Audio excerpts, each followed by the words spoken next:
بسم اللہ الرحمن الرحیم۔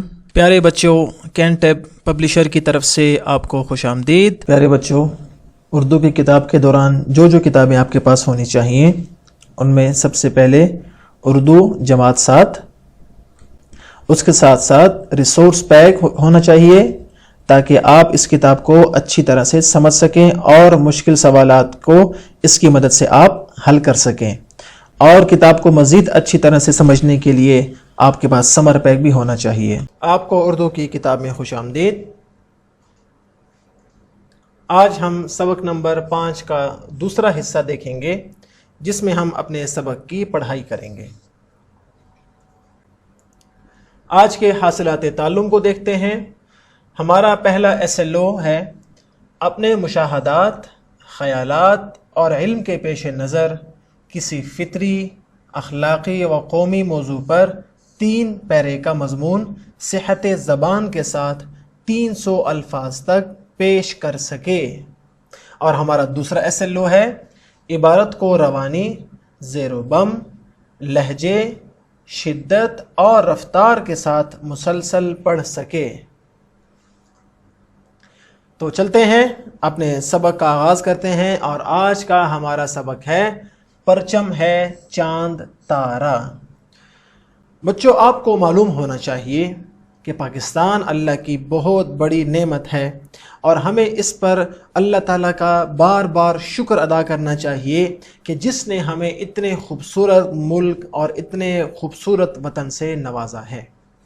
لیکن ایک بات ذہن میں رکھیں کہ یہ ملک ہمیں بغیر محنت کے ویسے ہی نہیں ملا، بلکہ اس کے لیے ہمارے آباء و اجداد نے، ہمارے بزرگوں نے، ہمارے سیاسی اور دیگر قائدین نے اپنی جان، اپنا مال، اپنا روپیہ لگا کر اور اپنی جان خطروں میں ڈال کر یہ آزادی چھینی ہے۔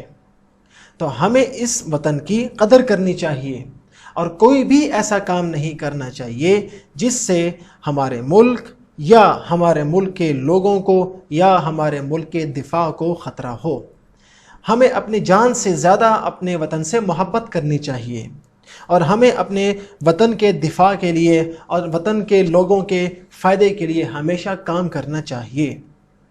اور جیسا کہ ہمارا سبق ہے پرچم ہے چاند تارا، ہمیں ہمارے قومی پرچم سے بھی محبت کرنی چاہیے اور اس کی عزت کرنی چاہیے۔ تو چلتے ہیں اپنے سبق کی طرف اور دیکھتے ہیں کہ آج شاعر ہمیں وطن کے بارے میں اور پرچم کے بارے میں کیا بتا رہے ہیں۔ پرچم ہے چاند تارا، سورج وطن ہمارا، درویش کی نوا ہے، قائد کا حوصلہ ہے، بندوں کی جاں فشانی اللہ کی رضا ہے، ایک خواب ایک ارادہ ایک ملک بن گیا ہے، پرچم ہے چاند تارا، سورج وطن ہمارا۔ یہ ہم نے پہلا بند پڑھا۔ آئیں چلے دیکھتے ہیں کہ اس میں کون کون سے مشکل الفاظ ہیں۔ پہلے ہم مشکل الفاظ کے معنی دیکھتے ہیں۔ پہلا لفظ ہے درویش، اور درویش کا معنی ہے جس نے اللہ کے واسطے فقر اختیار کیا ہو، یا سالک، یا ہم اس کو اللہ والا بھی کہہ سکتے ہیں۔ دوسرا لفظ ہے جاں فشاں، جس کا معنی ہے جان چھڑکنے والا، یعنی جان قربان کرنے والا، محنتی اور جانثار۔ اب چلتے ہیں بند کی طرف اور یہ دیکھتے ہیں کہ شاعر نے اس بند میں ہمیں کیا بتایا ہے۔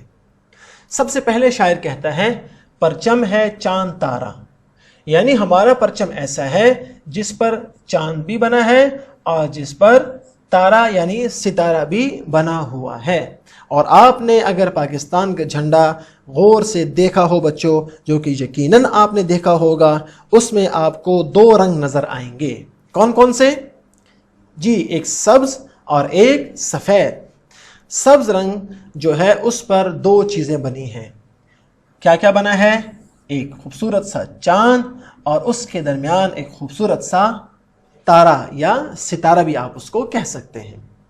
لیکن شاید کہہ رہا ہے سورج وطن ہمارا، کہ ہمارے پرچم پر تو چاند اور ستارہ ہے، لیکن ہمارا وطن یعنی ہمارا ملک وہ کس کی طرح ہے؟ سورج کی طرح. اور سورج کیا ہے؟ سب سے چمکدار سیارہ ہے، اور سورج سب سے زیادہ روشنی دینے والا ہے. لہٰذا ہمارا ملک بھی ہمیشہ سورج کی طرح چمکتا رہے گا. درویش کی نوا ہے، نوا کا مطلب آواز، اور قائد کا حوصلہ ہے. جب درویش نے آواز لگائی اور قائد سے مراد ہے قائد اعظم محمد علی جناح. قائد کا حوصلہ ہے یعنی ان کی ہمت ہے، ان کی مسلسل جد و جہد اور مسلسل کوششوں سے بالآخر ہمیں پاکستان آزاد مل گیا. اور پھر کیا؟ اور کون سی چیز بیچ میں تھی؟ بندوں کی جان فشانی، یعنی اس زمانے میں جو ہمارے آباء و اجداد تھے انہوں نے پورے بر صغیر میں اپنی جان چھڑکی اور محنت اور جان فشانی سے کوشش کی، اور قائد اعظم کا اور علامہ محمد اقبال کے خواب کا انہوں نے پاس رکھا. اور سب سے بڑی بات اللہ کی رضا ہے، اس میں اللہ کی مرضی شامل ہوئی. اور جب اللہ نے چاہا ہمیں ایک پیارا ملک پاکستان کی صورت میں 14 اگست 1947 کو مل گیا. ایک خواب، ایک ارادہ. پاکستان ایک خواب تھا وہاں کے مسلمانوں کا، اور یہ خواب علامہ محمد اقبال نے دیکھا تھا کہ پاکستان ایک ایسا ملک ہونا چاہیے جہاں پر مسلمان اپنی مرضی سے اپنی زندگی گزاریں، نہ انہیں انگریز کا خوف ہو، نہ انہیں کسی اور مذہب کا خوف ہو، اور وہ جیسے چاہیں جب چاہیں اپنی مرضی سے اپنی زندگی اور اپنے مذہب اور اپنے دین پر عمل کر سکیں. اور یہ ایک خواب ہی نہیں بلکہ ایک ارادہ تھا. اور پھر کیا ہوا؟ ایک ملک بن گیا ہے. بالآخر یہ خواب اور یہ ارادہ ایک ملک کی صورت میں ہمارے سامنے آ گیا. اور پھر پرچم ہے چاند تارا، سورج وطن ہمارا. اب آگے چلتے ہیں اور اگلا بند دیکھتے ہیں. ایک تار آہنی ہے ملت کے پیرہن میں، ایک محترم اضافہ قوموں کی انجمن میں. تازہ لہو دیا ہے خود وقت کے بدن میں، پرچم ہے چاند تارا، سورج وطن ہمارا. اس بند میں ہم دیکھتے ہیں کہ کون سے مشکل الفاظ ہیں اور ان کے معنی کیا کیا ہیں. پہلا لفظ ہے مضطرب، جس کا معنی ہے بے چین. اگلا لفظ ہے آہن، آہنی آپ کے سامنے لکھا ہوا ہے، جس کا معنی ہے مضبوط اور مستحکم یعنی سخت، پتھر یا لوہے کی طرح. اور آخری لفظ ہے پیرہن، جس کا معنی ہے کرتا، لباس یا پوشاک. اب واپس آئیں بند کی طرف اور دیکھتے ہیں کہ اس بند میں شاعر نے ہمیں کیا بتایا ہے پاکستان کے بارے میں. پہلا، ایک تار آہنی ہے. تار یعنی دھاگا، تار کا معنی کیا ہے؟ دھاگا. ایک تار آہنی ہے یعنی ایک لوہے کی تار ہے. کس میں؟ ملت کے پیرہن میں یعنی قوم کے لباس میں. ملت یعنی قوم، ملت سے مراد کیا ہے؟ قوم. اور ملت کے پیرہن میں، اور پیرہن سے مراد ہے لباس. یہاں پر شاعر یہ کہنا چاہ رہا ہے کہ جو ہماری ملت ہے، ہماری قوم ہے، وہ اتنی سخت جان اور اتنی مضبوط ہے گویا کہ وہ لوہا اور پتھر کی طرح ہیں. اور یہاں کے لوگ کیا ہیں؟ سخت جان ہیں اور محنتی ہیں. اور پھر کیا کہا؟ ایک محترم اضافہ قوموں کی انجمن میں، کہ پاکستان سے پہلے بھی بہت سی قومیں یہاں پر آباد تھیں، بہت سے ملک یہاں پر موجود تھے.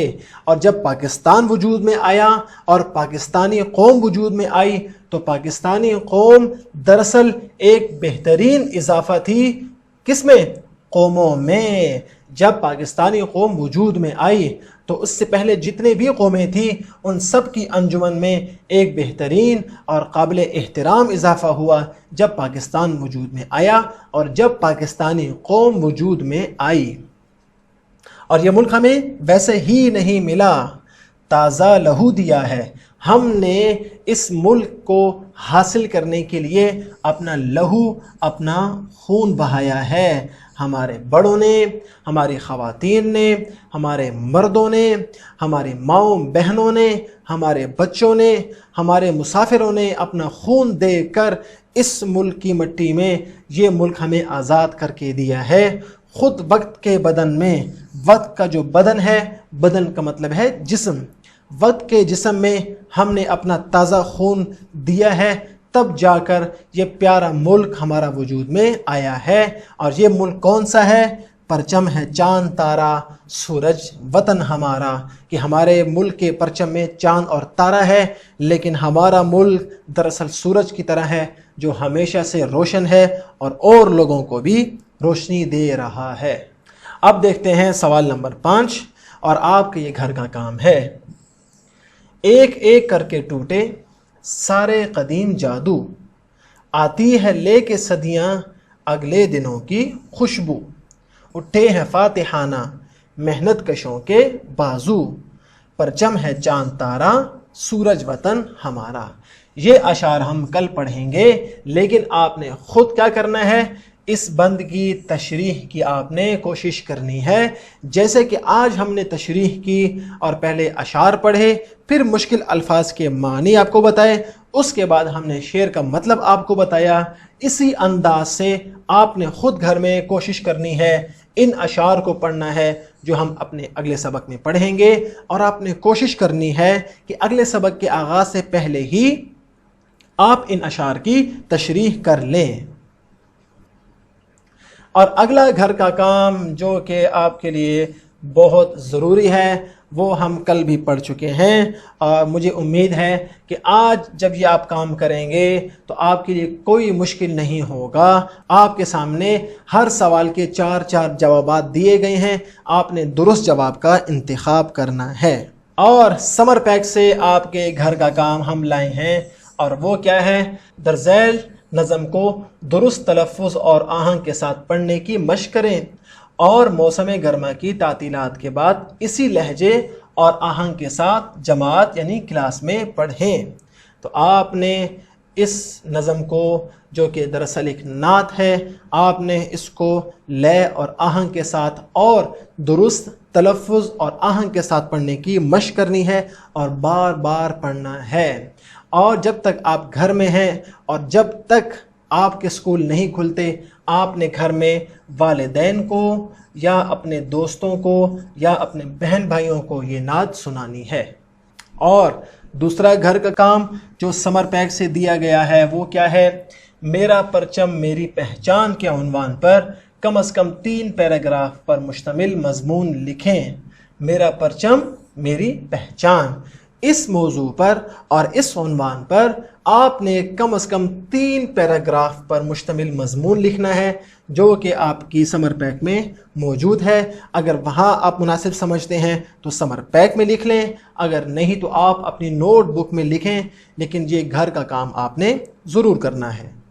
تو یہ تھا ہمارا آج کا سبق، جس میں ہم نے اپنے پرچم، اپنے ملک، اپنے دیس، اپنے وطن، اپنے پیارے پاکستان کے بارے میں جانا کہ کس طرح عظیم قربانیاں دے کر ہم نے ایک خواب کی تعبیر حاصل کی۔ اگلے سبق میں پھر ملاقات ہوگی۔ اللہ حافظ۔